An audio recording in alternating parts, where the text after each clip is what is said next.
हे students, कैसे हैं आप सब। रोहित धीमान मैथ्स एग्रीकल्चर पर आपका हार्दिक स्वागत है।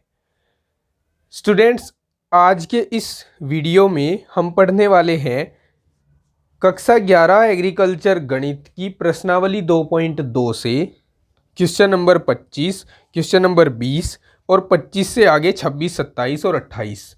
इससे पहले इस प्रश्नावली के बाकी जो क्वेश्चन हैं वो सब मैं करवा चुका हूं और उस वीडियो का लिंक मैंने इस वीडियो के डिस्क्रिप्शन में डाल दिया है। अगर आपको वे क्वेश्चंस देखने हैं, उनका सॉल्यूशन देखना है, तो आप उस लिंक के माध्यम से जाकर देख सकते हैं।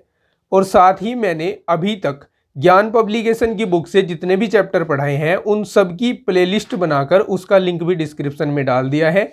आपको जो भी चैप्टर ज्ञान पब्लिकेशन की बुक से देखना है आप वहां जाकर देख सकते हैं।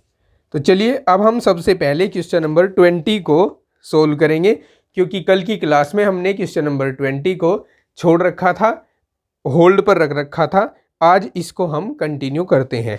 क्वेश्चन नंबर 20 देखिए है क्या। इसमें हमसे बोला है 5 का घनमूल ज्ञात कीजिए।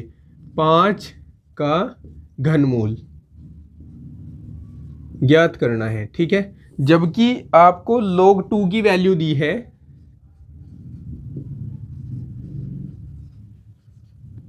0.3010 और आगे log 1710 दिया, यानी log 1710 दिया है, लेकिन इसका कोई यूज हमारे इस क्वेश्चन में होने वाला नहीं है। log 1710, ठीक है।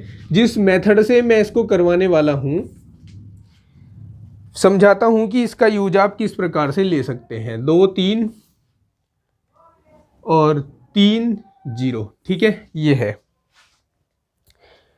अब हमें इसको करना कैसे है, देखिए। घनमूल का मतलब है कि हमें 5 की घात 1/3 ज्ञात करना है, ठीक है। घनमूल का मतलब 5 की घात 1/3। वर्गमूल का मतलब होता है 5 की घात 1/2। तो घनमूल मतलब 5 की घात 1/3 हमें ज्ञात करना है। तो सबसे पहले इसको हम x मान लेंगे और अब चूंकि लॉगरिथम का यूज करना है तो दोनों ओर का लॉगरिथम ले लेंगे। यहाँ log x equals to log 5 की पावर 1/3 हो जाएगा। अब यहाँ पर हम सूत्र का प्रयोग करेंगे। log m की पावर n इक्वल्स टू होता है n log m। तो ये 1/3 ये शुरू में आ जाएगा, 1/3 log 5। अब हमें log 5 की तो वैल्यू नहीं दी है, हमें वैल्यू दी है log 2 की। तो हम इस 5 को कुछ इस तरह बदल लेंगे, log 10/2 लिख लेते हैं, ऐसे लिख सकते हैं ना। अब हम इसमें फॉर्मूला लगाएंगे log m अपॉन n वाला, जो कि होता है log m minus log n, ठीक है। तो ये हो जाएगा 1/3 ऑफ, ब्रैकेट में लिखेंगे log 10 और माइनस log 2 हो जाएगा, ठीक है। अब ये जो 1/3 है इसको हम लिख सकते हैं 0.333 लिख सकते हैं ना।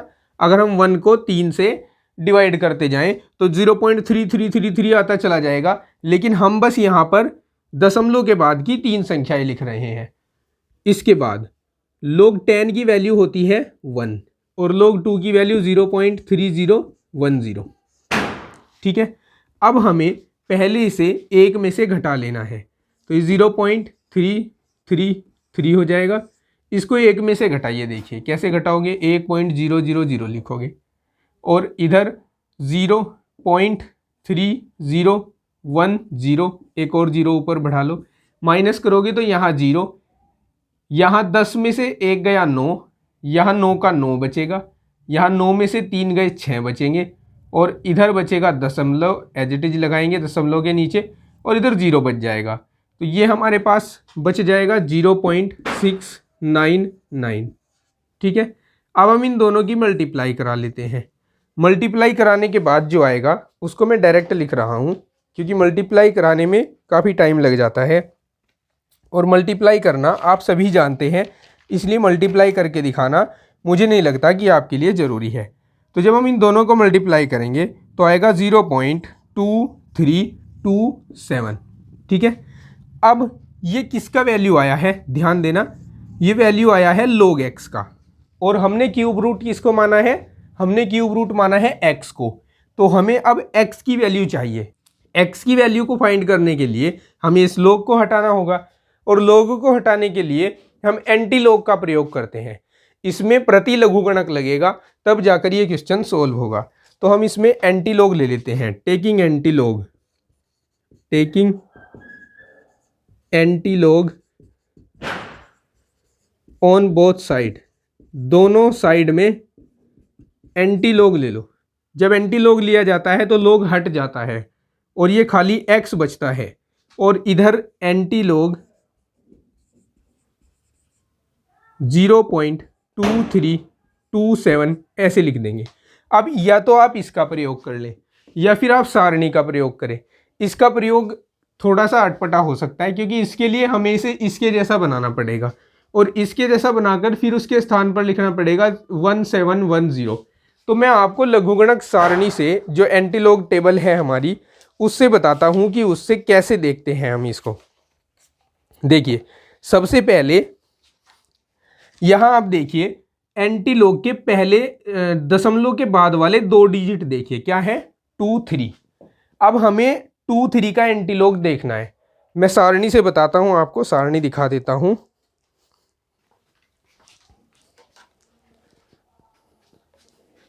देखिए, आप बुक में देख सकते हैं, ये लॉगरिथम है, हमें एंटी log सारणी देखनी है। ये है एंटी log सारणी, और मैंने आपको बताया था कि आपको दशमलव के बाद वाले डिजिट देखने हैं 2, जिसमें है 23। आप देख सकते हैं नीचे वाली लास्ट लाइन में। तो हमें अब इस log टेबल में, एंटी log टेबल में 0.23 देखना है कहाँ पर है। तो हम देख सकते हैं ये है हमारा 0.23, ठीक है। अब 0.23 के बाद में आप बोर्ड पर देखिए, 0.23 के बाद में कौन है, 2 आया है। 0.23 के बाद में 2 आया है, तो हमें 2 वाली लाइन देखनी है अब इसमें, ठीक है। 2 वाली लाइन ये आ रही है ऊपर से, और हमें रुकना कहाँ पर है, यहाँ पर रुकना है। 3 वाली लाइन देखनी पड़ेगी, ठीक है, क्योंकि उसको हम बाद में 7 भी है ना, तो उसको हम एक सार्थक अंक मानते हुए इधर जोड़ देंगे, तो उसको 3 मान कर देखेंगे, ठीक है। तो 3 वाली लाइन देखिए, ये 3 वाली लाइन है, और इसमें चलते जाइए और रुकना कहाँ पर है, यहाँ जहाँ 0.23 है। तो 3 वाली लाइन में 0.23 के स्थान पे है 1710, ठीक है, समझ गए ना। अब 1710 लिख देता हूं यहां पर मैं, 1710। लेकिन अब एक बात पर ध्यान देना है आपको, जब हम पूर्णांश ज्ञात कर रहे थे, तो अगर हमें पूर्णांश पता था तो हम अंकों की संख्या ज्ञात कर सकते थे, और अगर हमें दशमलव के पहले या बाद वाले, दशमलव के पहले अंकों और दशमलव के बाद वाली 0 का पता होता था, तो हम पूर्णांश ज्ञात कर सकते थे। अब यहाँ हमारे पास पूर्णांश में देखिए, ये पूर्णांश है हमारे पास, यहाँ पर पूर्णांश क्या है, 0 है। तो अगर हम बात करें संख्या की, कि जो हमारे पास संख्या है उसमें दशमलव के पहले कितने अंक होंगे, तो आप यहाँ 0 में 1 जोड़ोगे, तो 1 जोड़ने पर इसमें जो आंसर आ रहा है हमारा, उसमें दशमलव जो है 1 डिजिट के बाद होगा, लेफ्ट हैंड से 1 डिजिट के बाद, तो यहाँ दशमलव लगाना पड़ेगा हमें, ठीक है। तो इसका एंटी log आएगा 1.71, ठीक है।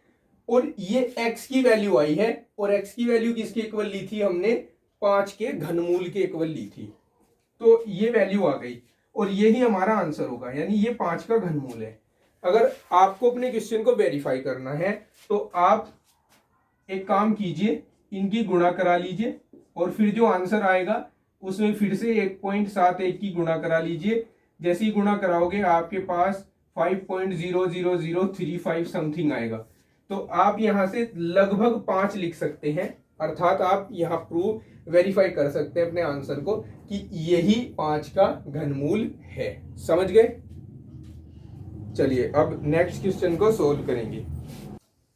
अब हमारे पास ये क्वेश्चन नंबर 25 है, जिसमें हमें दिया है log 300 का वैल्यू, और कहा है log 81/8 minus 2 log 3/2 plus 3 log 2/3 minus log 4/27 का मान ज्ञात कीजिए।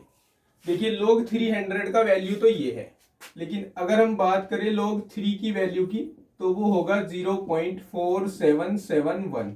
ठीक है, अब हमें इसको सोल्व करना है।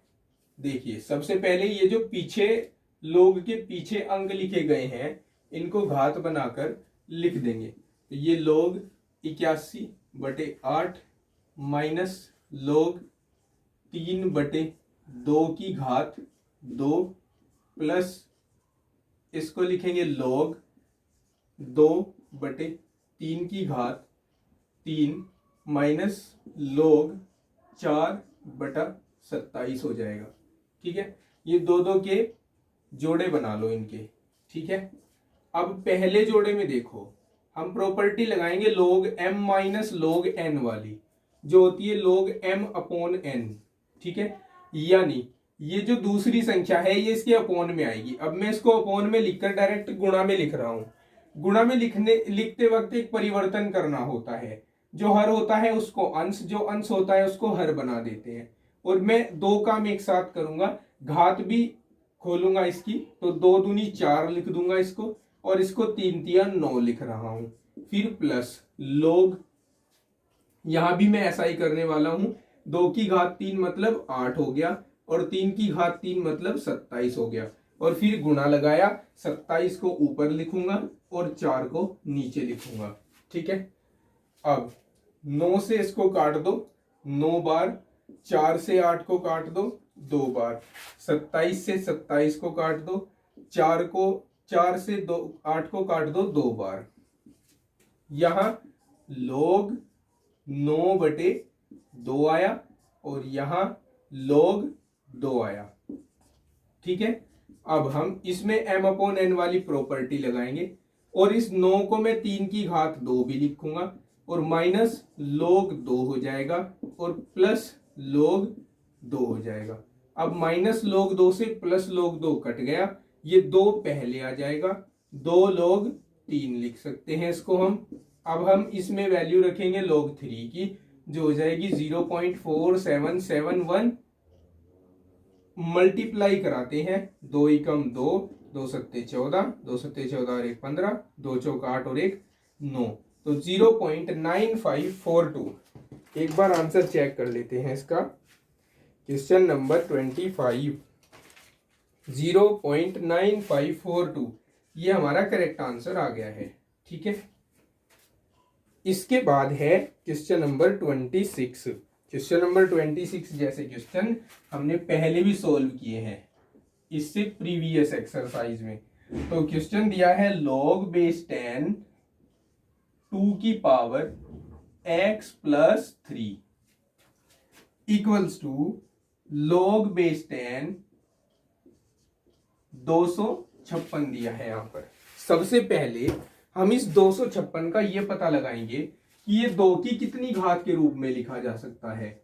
तो 256 को हम 2 से काटते जाएंगे, 2 एकम 2, 2 दूनी 4, 2 अट्ठे 16, 2 छिंग 12, 2 चौक 8, 2 तिया 6, 2 दूनी 4, 16 आ जाएगा, फिर 8 आ जाएगा, फिर 4 आ जाएगा, फिर 2 आ जाएगा, और फिर 1 आ जाएगा।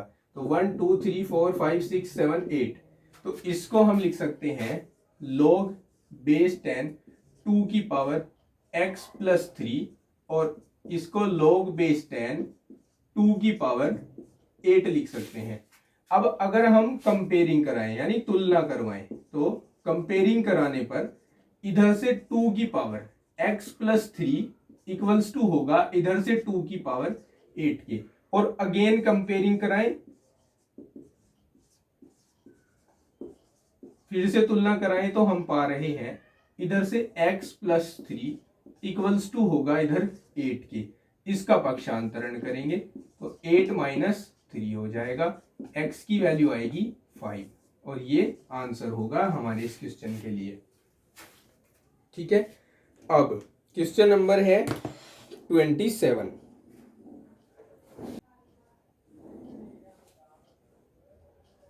दिया है log बेस 10 3 की power 2x plus 3 equals to log base 10 243।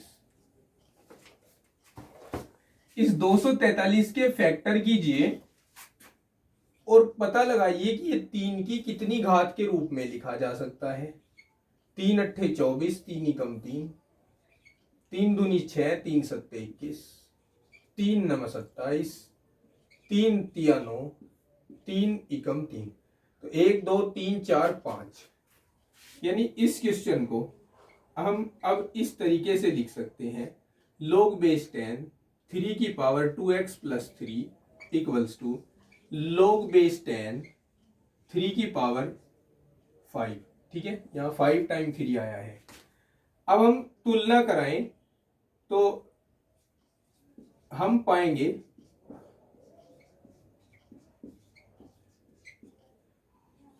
2x plus 3 equals to 5, या 2x इक्वल्स टू होगा 5 माइनस 3, या 2x इक्वल्स टू होगा 2, या x इक्वल्स टू आ जाएगा 1।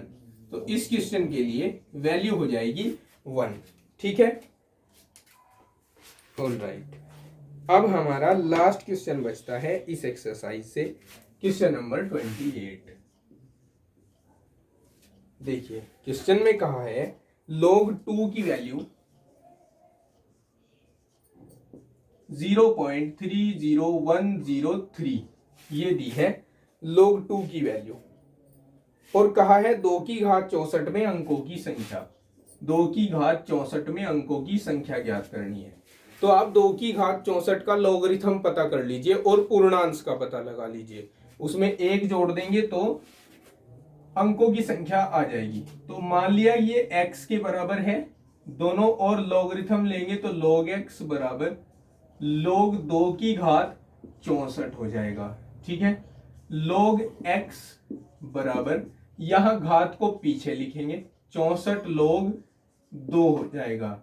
अब log x इक्वल्स टू 64 गुना log 2 की वैल्यू 0.30103 रख देंगे और गुणा करवा लेंगे। इनकी गुणा करवाता हूं मैं, डायरेक्ट गुणा कराऊंगा। गुणा कराने पर आएगा 19.26592, 19.26592। तो हम देख रहे हैं पूर्णांश कितना है, पूर्णांश है इसमें 19। तब अंकों की संख्या कितनी हो जाएगी, अंकों की संख्या हो जाएगी 19 में 1 जोड़ दो यानी 20 हो जाएगी, और यही अपने इस क्वेश्चन का आंसर होगा। ठीक है, तो ये एक्सरसाइज 2.3 होती है कंप्लीट। 2.4 को शुरू करेंगे नेक्स्ट वीडियो में, नेक्स्ट क्लास के साथ। अगर आपको अभी तक पढ़ाई जा चुकी लॉगरिथम की किसी भी एक्सरसाइज से कोई प्रॉब्लम है तो एंड स्क्रीन पर वीडियो का लिंक शो हो रहा है, और ज्ञान पब्लिकेशन की जो प्लेलिस्ट है वो भी, उसका लिंक भी शो हो रहा है एंड स्क्रीन पर। आप वहां से जाकर ज्ञान पब्लिकेशन के जितने भी चैप्टर पढ़ाए जा चुके हैं उनमें से किसी को भी देख सकते हैं। मिलता हूं आपको नेक्स्ट वीडियो में, तब तक के लिए take care, bye bye, have a nice day.